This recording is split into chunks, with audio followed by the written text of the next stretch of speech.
Klinger's 100 goes unrewarded as Hampshire steal in. Michael Klinger's 7th T20 century was not enough to save Gloucestershire from a 24-run NatWest Blast defeat by Hampshire under Duckworth-Lewis' turn at soggy Bristol. The experienced Australian carried his side's innings of 174 for 5 in a match reduced to 19 overs per side with a masterly demonstration of clean hitting that saw him finish unbeaten on 101. The next highest score for Gloucestershire was the Sir Pereira's 26 not out. Spinners Mason Crane and Liam Dawson fared best of the Hampshire attack. In reply, the visitors raced to 121 for 3 off 11.4 overs.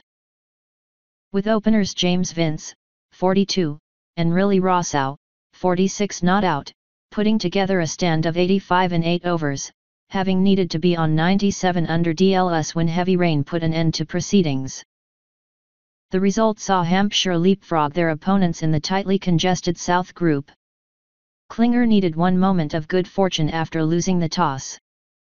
Having made only a single, he skied a miscued shot to deep cover where the ball fell inches short of the onrushing Michael Carberry. Hampshire's bowlers did well in the 6-over power play, which ended with the hosts 38 for 1. Phil Mustard fell to Reece Topley for 3, while Dawson had the distinction of bowling a maiden to Klinger. When Ian Cockbain and Kieran Noma Barnett departed cheaply in quick succession, the visitors looked to be taking control. But Benny Howell helped Klinger at 54 for the 4th wicket before Crane removed him and Jack Taylor in the 15th over. Klinger, who had gone to his half-century off 37 balls, was by then in full flow.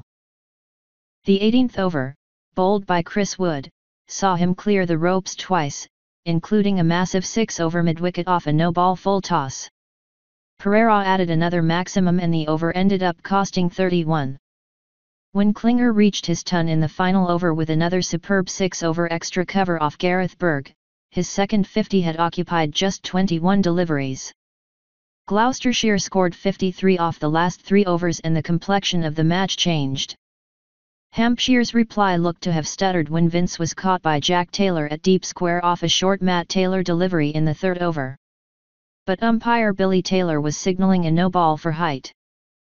That was all the encouragement Vince and Riley Rossau needed to get ahead of the required rate on Duckworth-Lewis, with more rain threatening. By the end of the power play the total read 59 without loss, Vince leading the way on 39. Rossau hit successive 6s over mid-wicket off the usually economical Benny Howell and by the time Vince got an inside edge off Pereira to be caught behind. Having faced 30 balls, the rain was getting heavy. Carberry, batting with a runner and a pronounced limp, lofted Noma Barnett over long on for another maximum and repeated the dose off Tom Smith as Hampshire stayed comfortably ahead of the required rate. Matt Taylor gave Gloucestershire hope by pinning Carberry LBW for 20 and then having George Bailey caught behind down the leg side in the 11th over. But by the next over the driving rain finally sent the players from the field.